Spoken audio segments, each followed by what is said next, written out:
दोस्तों खीरे की खेती करने का आज हम अपना वाला तरीका आप लोगों को बताएंगे। अगर आप भी इस तरीके से खीरे की खेती करेंगे तो मार्केट में सबसे पहले आपका खीरा जाएगा और आपको 25 से 30 रुपए कम से कम इसका रेट मिलने वाला है। तो दोस्तों यहाँ पर जो हम खीरे की खेती कर रहे हैं ना, यहाँ पर हमारा 10-10 फीट की दूरी पर नाली बनी हुई है। ये जो नाली है ना, आप देखेंगे तो एक नाली इधर है, फिर बगल में दूर हर साइड में आपको 10-10 फीट की दूरी पर नाली दिखेगी और ये नाली आप 8 से 10 फीट की दूरी पर अपने अकॉर्डिंग बना सकते हैं, आपकी खेत की उर्वरा शक्ति के हिसाब से।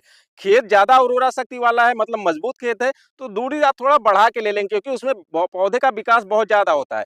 तो यहाँ पर हमने 10-10 फीट की दूरी पर नाली बना लिया है। नाली को यहाँ पर पहले हमने सींच दिया है, इसमें नमी बना लिया है पहले से ही, क्योंकि अब ज्यादा टाइम नहीं है, हमको जल्दी में खेत तैयार करना है आगे चलकर। तो उसके बाद यहाँ पर जो नाली बनी है ना, इसमें हमने गोबर की खाद बिछा दिया है पूरी नाली में। 1 फीट सवा फीट के आसपास इसकी चौड़ाई है, इसमें गोबर की खाद बिछा दी गई है। अब क्या करेंगे, इसमें हमको डीएपी डालना होगा। इसके ऊपर से डीएपी डाल के उसके बाद इसकी गुड़ाई होगी। इसकी गुड़ाई आप पावर टिलर से भी कर सकते हैं और कुदाल से भी कर सकते हैं। हमारे पास पावर टिलर है तो पावर टिलर से हम इसकी गुड़ाई करेंगे। इसकी गुड़ाई करने के बाद किसान भाइयों, अब इसमें बात आ जाती है इसकी मेड़ बनाने की। यहाँ पर दो तरीका हो सकता है। यहाँ पर हम तो मेड़ बनाकर मल्चिंग लगाने वाले हैं। आप भी मल्चिंग लगाएं, बिना ड्रिप के आप मल्चिंग लगा सकते हैं। लेकिन यदि आप मल्चिंग नहीं लगा पा रहे हैं, आपके पास व्यवस्था नहीं है या आप पहले से नहीं जानते, आपके पास मल्चिंग नहीं है, तो आप बिना मल्चिंग से भी इसकी बुआई कर सकते हैं। अगर आप बिना मल्चिंग के बुआई कर रहे हैं तो यहाँ पर जो मेड़ बनी हुई है ना, इस मेड़ को ऐसे ही रहने दीजिए। बीज का ये यहाँ पर जो आपने खाद डाला हुआ है, इसी तरीके से खाद डाल के बढ़िया से गुड़ाई कर दीजिए। और उसके बाद क्या करना है, जब यहाँ पर आप एक बार गुड़ाई कर देंगे तो फिर इसमें आपको एक बार नाली बनाना है। थोड़ी सी गहरी नाली बनाएंगे और मिट्टी आपका थोड़ा इधर आ जाएगा और थोड़ा इधर आ जाएगा। उसके बाद आप नाली को हल्का सा सींच देंगे और उसके बाद आपको दोनों किनारों पर 1-1 फीट की दूरी पर सीड की बुआई करनी है। लेकिन हमारा जो तरीका है, यहाँ पर हम इसकी गुड़ाई करने के बाद इसकी बढ़िया से नाली बनाएंगे। करीब जो है 9 इंच की यहाँ पर चौड़ाई में गहरी नाली बनेगी और जो पूरी मिट्टी है और खाद है और जो हमारा डीएपी डालेंगे, ये सब मिक्स होके एक साइड में इधर बेड में चले जाएगा, मेड़ में, और एक साइड इधर की मेड़ में चले जाएगा। तो दोनों तरफ हमारा मेड़ बन जाएगा और इस मेड़ पर हमको मल्चिंग लगानी है। अब यहाँ पर हम जो मल्चिंग लगाएंगे, 4 फीट वाली मल्चिंग 25 माइक्रोन की। जो भी आप यहाँ पर मल्चिंग लेंगे तो उसको 4 फीट वाली मल्चिंग को आपको बीच से कट कर देना है। तो 2 फीट की मल्चिंग हो जाएगी, तो एक साइड में 2 फीट की मल्चिंग इधर लग जाएगी, एक साइड में 2 फीट की मल्चिंग इधर लग जाएगी। अगर आपके पास व्यवस्था है, आप ज्यादा खर्चा करना चाहते हैं, तो दोनों साइड में आप 3-3 फीट वाली मल्चिंग लगा सकते हैं। थोड़ा किनारे में ज्यादा दूरी तक मल्चिंग लगी रहेगी।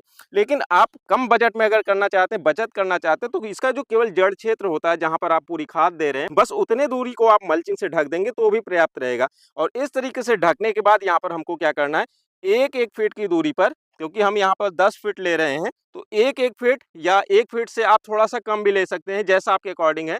तो लगभग आपका औसत 1 फीट की दूरी पर आपको होल ले लेना है। और जो होल लेंगे, होल मेकर से आप ले सकते हैं या मैनुअल भी इसको फाड़ के होल ले सकते हैं, अगर थोड़ा सा रकबे में आप कर रहे हैं। तो 3-3 इंच कम से कम आपको होल लेना है, ताकि जो वहाँ के पास की गर्मी जब आप आगे चलकर अप्रैल और मई के महीने में यहाँ पर अंदर की जो गर्मी बनेगी वो बाहर अच्छे से निकल जाए। तो होल आपको हमेशा कम से कम 3 इंच का लेना होगा। आप किसान भाइयों, यहाँ पर जब आप होल ले लेंगे, पूरी बढ़िया से आपकी मेड़ बन गई, आपने मल्चिंग लगा दिया, होल लगा दिया। अब आपको इसकी सिंचाई कर देनी है। नाली की पहले आप सिंचाई कर देंगे। एक बार तो इसकी सिंचाई पहले से हुई है, बढ़िया से इसमें नमी पड़ी है और जो हम यहाँ पर गोबर की खाद और सब मिलाएंगे, अच्छे से मिक्स हो जाएगा। एक बार इसकी हमको और सिंचाई कर देनी है और सिंचाई करने के 3 दिन बाद, मतलब जब हम यहाँ पर सिंचाई करेंगे, सिंचाई हल्की करेंगे, आधी नाली तक, मतलब जितनी पूरी गहराई होगी, मान लीजिए अगर 1 फीट गहरी आपकी पूरी नाली हो गई, तो 6 इंच या जो है 5 इंच तक आपको सिंचाई करनी है। सिंचाई करने के बाद नमी धीरे धीरे मिट्टी में ऊपर तक चढ़ेगी, पूरा आ जाएगा और आपका जो होल बना होगा वहां तक पूरी नमी आ जाएगी। अब 2-3 दिन बाद जब इसमें जो मिट्टी रहेगी ना, जैसे कि जब आप एक बार सिंचाई करते ज्यादा नमी चढ़ जाती है, तो उसमें आप सीड की बुआई करेंगे तो वो मिट्टी चिपक जाती है। तो हमको ऐसी मिट्टी चाहिए कि एकदम भुरभुरी मिट्टी हो, और जब हम उसमें सीड की बुआई करें तो उसके बाद भी ये भुरभुरा बना रहे। तो इस तरीके से जब मिट्टी हो जाएगी 3 दिन 4 दिन बाद जब भी, तो वहां पर हमको सीड की बुआई करनी है। अब किसान भाइयों, यहाँ पर आपको एक चीज ये भी ध्यान में रखना है, जब आप सीड की बुआई करेंगे तो बहुत यहाँ पर ध्यान रखने वाली बात होती है। अक्सर किसान भाई लोग बस सीड उठाते हैं, बो देते हैं, लेकिन हमको ऐसे नहीं बोना है।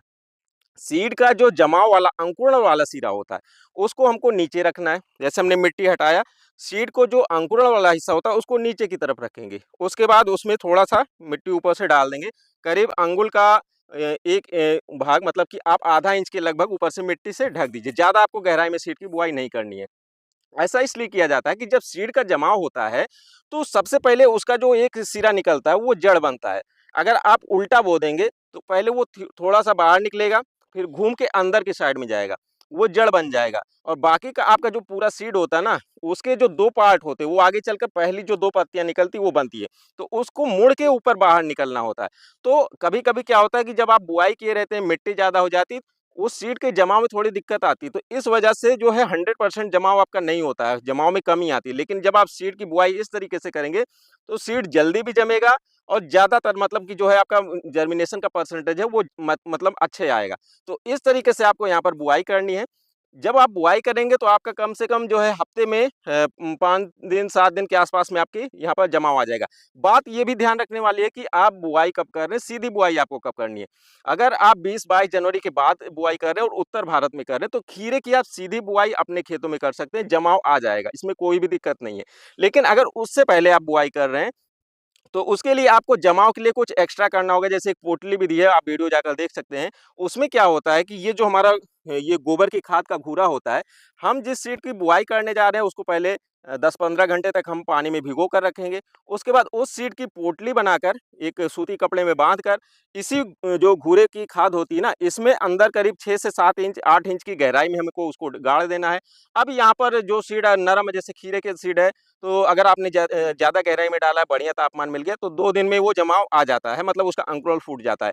लेकिन अगर कोई भारी सीड है, जैसे करेला-वरेला हो गया, तो 3 से 4 दिन लगता है। तो इस तरीके से आपको अंकुरण करा के फिर उसके बाद उसकी बुआई करनी है। बुआई करते समय आपको ध्यान रखना है, जैसे अगर हमने ऐसे तैयार कर लिया, ठीक है, अब बुआई करना, सीधे भी आप इसमें बुआई कर सकते हैं अगर आपने पूरी गोबर की खाद दी हुई है। लेकिन वहीं किसान भाइयों, अगर इस बात का भी आप थोड़ा ध्यान रखें, जैसे आपने इस तरीके से गोबर की खाद नहीं दिया हुआ, आपके पास खाद ही नहीं उपलब्ध है, लेकिन आप मतलब रासायनिक खाद से डाल के अपना तैयार किए हुए, तो कम से कम आप अगर आपके पास जो है इस तरीके से बारीक भुरभुरी खाद है, तो बुआई के समय आप ऐसा कर सकते हैं, जब आप जहाँ पर यहाँ पर आपको सीड की बुआई करनी है, थोड़ा-सा मिट्टी इस तरीके से हटा दीजिए।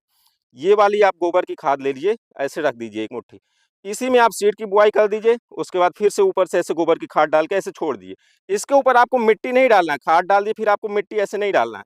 मिट्टी मत डालिए, ऐसे ही गोबर की खाद को ऐसे ही पड़ा रहने दिए, छोड़ दिए। अब जब आप जो है यहाँ पर सिंचाई करेंगे, मान लीजिए आपने बुआई के बाद सिंचाई की या फिर ऐसे ही आपने अगर बुआई किया हुआ है, बढ़िया से नमी है, तो इसी गोबर की खाद में आपका सीड जम जाएगा। लेकिन अगर कभी-कभी होता है कि फिर बाद में जब आप सिंचाई करते सीड का जमाव नहीं हुआ रहता, तो ये मिट्टी टाइट भी हो जाती है, लेकिन गोबर की खाद में आपकी बढ़िया जमाव आएगा। गोबर की खाद में गर्मी भी रहती है, तो थोड़ा अगैती में अगर आप बुआई करते हैं, तो इसमें जमाव भी आपका जल्दी से आता है। और उसके बाद यहाँ पर जो गोबर की खाद है, आपका पूरा कार्बन का परसेंटेज बढ़िया है। आजकल के खेतों में देखेंगे तो कार्बन का जो परसेंटेज है 1% से बहुत कम, आधा परसेंट के लगभग में रहता है या उससे भी कम रहता है। लेकिन जो मिट्टी में ना कार्बन का परसेंटेज 5 से 10% के आसपास का होना चाहिए। तो इस तरीके से आपके पास थोड़ी-सी गोबर की खाद है, तो उसका आप मैक्सिमम यूटिलाइज़ेशन भी कर सकते हैं। तो ये तरीका है यहाँ पर खीरे की बुआई का, इस तरीके से आप खीरे की बुआई कर सकते हैं।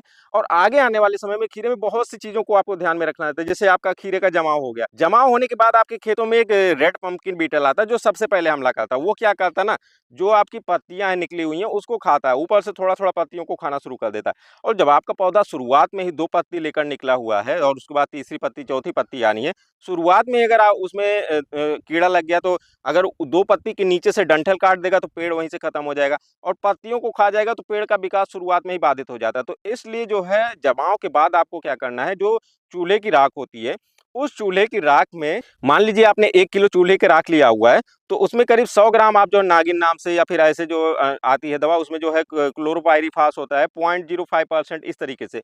तो पाउडर फॉर्म में दवा आती है, उसको आप मिक्स कर लीजिए और किसी जो है सूती कपड़े, जो जालीदार कपड़े होते हैं, उसमें पोटली बना के उसके ऊपर, हर पौधे के ऊपर थोड़ा-थोड़ा सा झटका दे देंगे, तो एक परत उसके ऊपर चली जाएगी। तो ये दवा एक तो बहुत हल्की होती है, तो इस वजह से जो है कि अभी आपका जो पौधा है उसको नुकसान भी नहीं पहुँचेगा और जो रेड पम्पकिन बीटल है, राख के साथ वो दवा उसी के ऊपर जमी रहेगी, तो वो खाएगा भी नहीं। तो शुरुआत में आप इस तरीके से कर सकते हैं और जब पौधा आपका ग्रोथ ले ले, 3-4 पत्ती की अवस्था हो जाए, तब आप उस टाइम पर जो आपका इंसेक्टिसाइड है, फंगिसाइड है, इन सब का आप प्रयोग कर सकते हैं। तो इन सब बातों को ध्यान में रखते हुए आप अगैती खीरे की खेती करेंगे, तो बढ़िया फसल उगेगी, बेहतरीन फसल उगेगी और आने वाले समय में इसमें जो और रोग और बीमारियाँ आती हैं, क्या-क्या चीज़ों का देखभाल करना होता है, कौन-कौन सी खाद हमको कैसे देनी है, इन सब के बारे में हम आपको बताते रहेंगे। फिलहाल अभी के इस वीडियो में हम बस इतना ही बताएँगे और मिलते हैं किसी और वीडियो में, तब तक के लिए नमस्कार।